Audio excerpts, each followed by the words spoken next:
e também o professor Alexandre Freire. Pois bem, como disse, a temática que pretendo tratar é a temática da cooperação interinstitucional entre as serventias, entre os cartórios extrajudiciais e o Poder Judiciário. Esse tema é um tema que tem sido estudado muito recentemente, né? O texto que temos notícia mais antigo, que tratou diretamente, expressamente do tema, é da professora Flávia Pereira Rio, que foi publicado em 2020. Mas, apesar de ser um tema que tem sido estudado mais recentemente, a bem da verdade, há essa relação de colaboração entre serventias, entre cartórios e poder judiciário, ela é de longa data.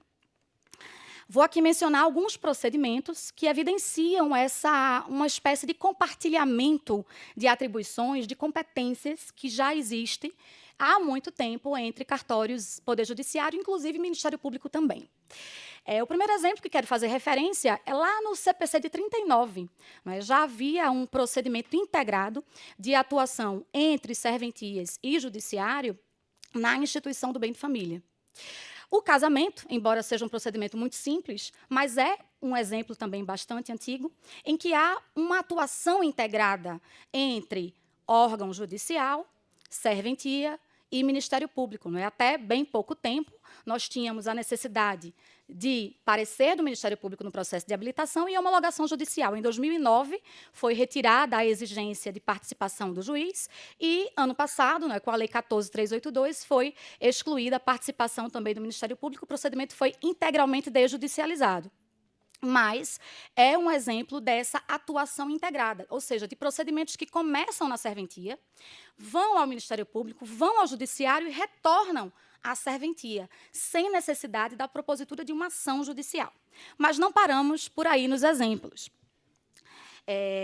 Preciso fazer referência ao procedimento da investigação oficiosa de paternidade, que é um procedimento que eu tenho muito cuidado com esse procedimento, porque é aquela situação em que a mãe comparece à serventia e registra o filho sozinha, seja porque não há presunção de paternidade, seja porque o pai se nega a fazer o registro, enfim.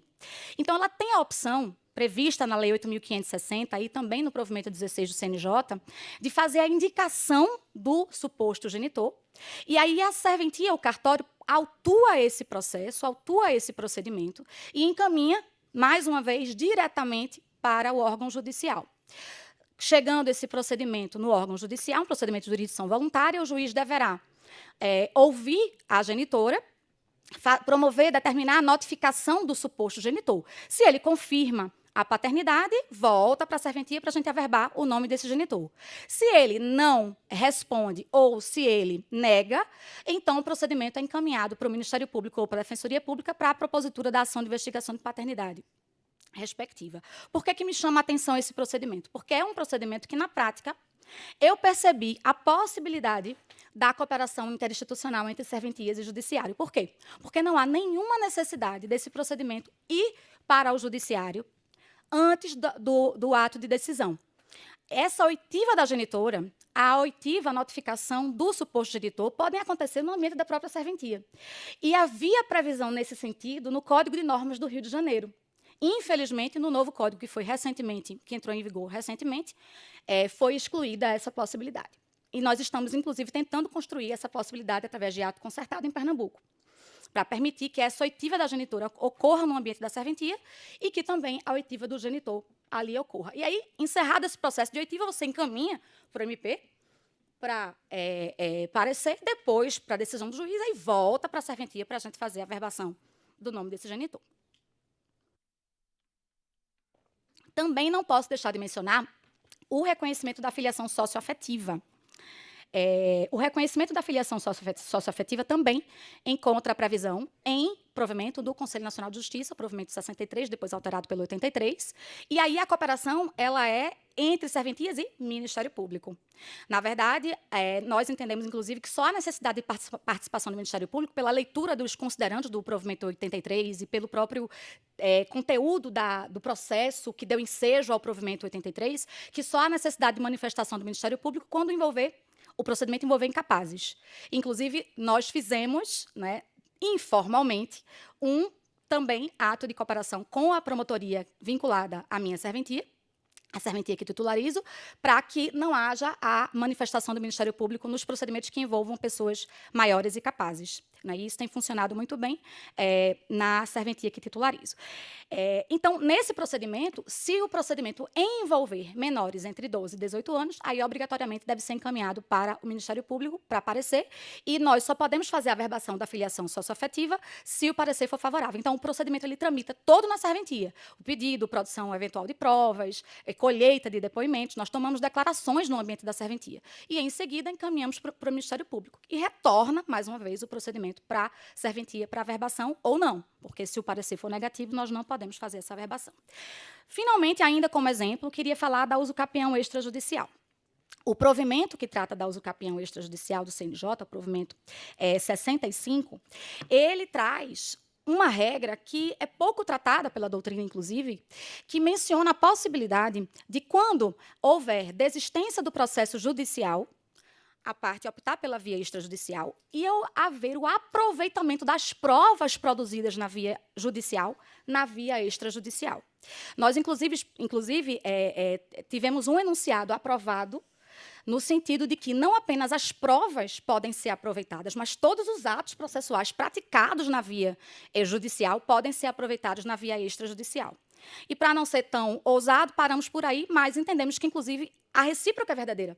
Se, por qualquer motivo, o procedimento é extinto na via extrajudicial, devem ser aproveitados os atos praticados na via extrajudicial no processo judicial de usucapião.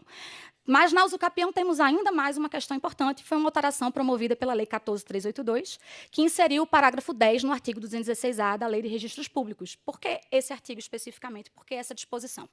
Porque esse parágrafo 10, ele estabelece que, no caso de impugnação justificada, ou seja, vai haver a notificação dos proprietários registrais que podem apresentar impugnação no procedimento. Nós pensamos que, havendo impugnação, acabou o procedimento na via extrajudicial. Não, porque com esse parágrafo 10, se houver a impugnação justificada, o procedimento é encaminhado, é o que está dito na lei, é encaminhado pelo oficial para a vara competente, e lá haverá a possibilidade de emenda da petição inicial. Ou seja, é tão evidente essa simbiose, essa possibilidade de compartilhamento entre as vias judicial e extrajudicial, que a própria lei estabelece que não precisa encerrar o processo extrajudicial e remeter as partes para as vias ordinárias. Encaminha-se o processo para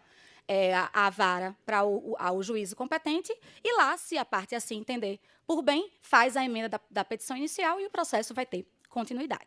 Além disso, esse mesmo parágrafo 10, ele traz uma ampliação, que foi mencionada, inclusive, pelo professor Fred Didier, das competências dos delegatários. Porque, até então, nós temos a restrição da atuação do delegatário quando não há conflito. Nosso habitat natural seria quando nós não temos conflito, nos procedimentos de jurisdição voluntária. Mas o mesmo artigo 10, o parágrafo 10 do artigo 216-A, ele estabelece que, em caso de impugnação injustificada, o oficial poderá rejeitar essa impugnação. E, se a parte discordar da rejeição do oficial, poderá fazer a suscitação de dúvida. E vai ser encaminhada para o juízo para uma última palavra, para a chamada última ratio. Então, é bom a gente observar, é importante a gente observar essa ampliação das funções notariais e registrais, que também está contida aí nesse parágrafo 10 que mencionei. Também é importante destacar que, em todos esses procedimentos que tramitam nas serventias, nós temos a possibilidade de a parte não se conformando, o interessado não se conformando com a nota devolutiva, com a rejeição do oficial, ela pode fazer a suscitação de dúvida. E também, nesses procedimentos, há sempre previsão de que, se o oficial suspeitar de fraude, simulação, algum vício de vontade, ele também poderá submeter o processo à via judicial. Então, esse intercâmbio é constante entre as atividades judicial e extrajudicial. A recomendação 28 do CNJ, ela deixa mais clara essa relação de cooperação interinstitucional, porque a recomendação 28 ela trata expressamente da ideia de que os tribunais de justiça eles podem celebrar convênios com notários e registradores para instalação nas serventias de sejusques, naqueles locais em que não houver sejusque instalado. Então, a gente percebe que esses instrumentos normativos, que a maioria deles é do CNJ, evidenciam que o CNJ reconhece que as serventias estão inseridas no modelo multiportas brasileiro e que podem ser utilizados instrumentos de cooperação entre serventias e judiciário. Mas, infelizmente, quando da edição da Resolução 350, que trata da cooperação e que trata da cooperação interinstitucional, lá no artigo 16, que menciona os órgãos, entidades, instituições que podem atuar na cooperação interinstitucional, as serventias não foram mencionadas. Inclusive, apresentei na segunda jornada de prevenção e solução extrajudicial dos litígios enunciado nesse sentido, de que a cooperação interinstitucional abrange as serventias extrajudiciais. E aí a gente foi um pouco além, para dizer que essa cooperação interinstitucional pode abranger os atos de cooperação do artigo 6º, porque o artigo 6º menciona os atos de cooperação entre órgãos judiciais. Mas, em virtude dessa relação que já existe entre serventias e judiciário, nós entendemos que é possível a prática de diversos atos de cooperação previstos ali no artigo 6º. Aí a gente exemplifica aqui atos de comunicação processual, troca de informações para a solução de processos judiciais e extrajudiciais, obtenção e apresentação de provas, coleta de depoimentos, efetivação de medidas e providências referentes a práticas consensuais, que eu já menciono uma delas já, compartilhamento de infraestrutura, tecnologia, enfim. O mais relevante é que essa prática ela não depende, a partir da ideia da cooperação interinstitucional, nós não precisaríamos de alteração legislativa. Esses atos de cooperação eles teriam como fundamento a própria cooperação interinstitucional, a própria Resolução 350 do CNJ. Feitas essas considerações, eu queria aqui mencionar, já entrando aqui na reta final da minha fala, preocupadíssima com o horário, eu gostaria de elencar alguns atos de cooperação interinstitucional que nós já temos verificado na prática. Né? Nós temos aqui como referência um juiz lá do Acre, doutor Edinaldo, deixa eu até pegar aqui o caso especificamente, ele tem uma doutor Arinaldo Muniz, é lá do Acre, e ele tem vários instrumentos de cooperação. Só que ele não chama de ato concertado, ele, na verdade, ele edita algumas portarias permitindo a prática de alguns atos na área de competência da vara dele. Então, por exemplo, ele tem uma portaria que permite que o inventário extrajudicial ocorra na serventia, mesmo que envolva incapazes. Mas aí é preciso que seja, ao final, encaminhado esse procedimento para fins de parecer do Ministério Público e homologação judicial. Então, isso dentro da área de competência da vara que ele titulariza. Recentemente, tivemos também, foi até publicado num grupo que a gente participa de desjudicialização, um despacho lá eu não estou vendo aqui se é juiz ou juíza, mas lá de Belo Horizonte.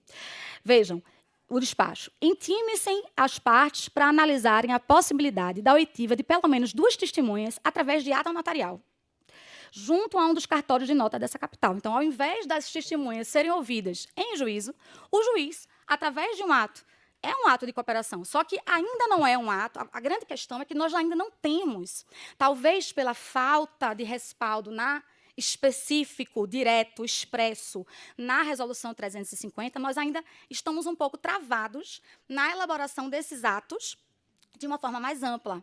Mas é um ato de cooperação, desse juiz ou juíza, eu não sei aqui, não consegui identificar, de Belo Horizonte. Além disso, nós temos outros atos de cooperação que temos assim, ideias, né, que podem ser atos de cooperação, inclusive não apenas ideias nossas. Né? Temos aqui, por exemplo, um enunciado de um colega nosso lá de Salvador, que foi aprovado numa jornada da Justiça do Trabalho, no sentido da possibilidade da prática de atos de comunicação processual através de atos de cooperação entre serventias e Justiça do Trabalho. Uma colega nossa, Clarissa Vencato, estuda a cooperação interinstitucional e ela apresentou alguns enunciados no FPPC que não foram aprovados, e a gente imagina que a resistência ainda seja grande quanto ao tema, mas, por exemplo, aplicação no âmbito dos cartórios de medidas atípicas executivas, desde que referentes às competências das serventias, compartilhamento de função instrutória, que é o que a gente já mencionou aqui, condução de procedimentos judiciais que envolvam interesse de incapazes, a exemplo do que já acontece, inclusive, no reconhecimento socioafetivo, enfim.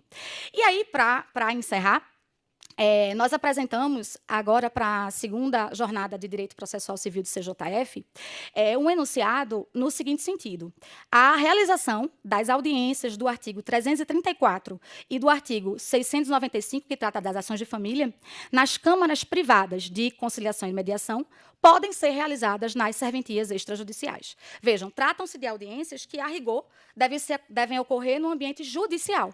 Mas, em razão da lei de mediação, em razão do provimento do CNJ 67, nós temos a possibilidade de instalação dentro da serventia de câmaras privadas. Inclusive, eu estou aguardando, já fiz o curso, estou só aguardando a autorização da corregedoria para começar a fazer mediação na serventia. Então, qual a ideia?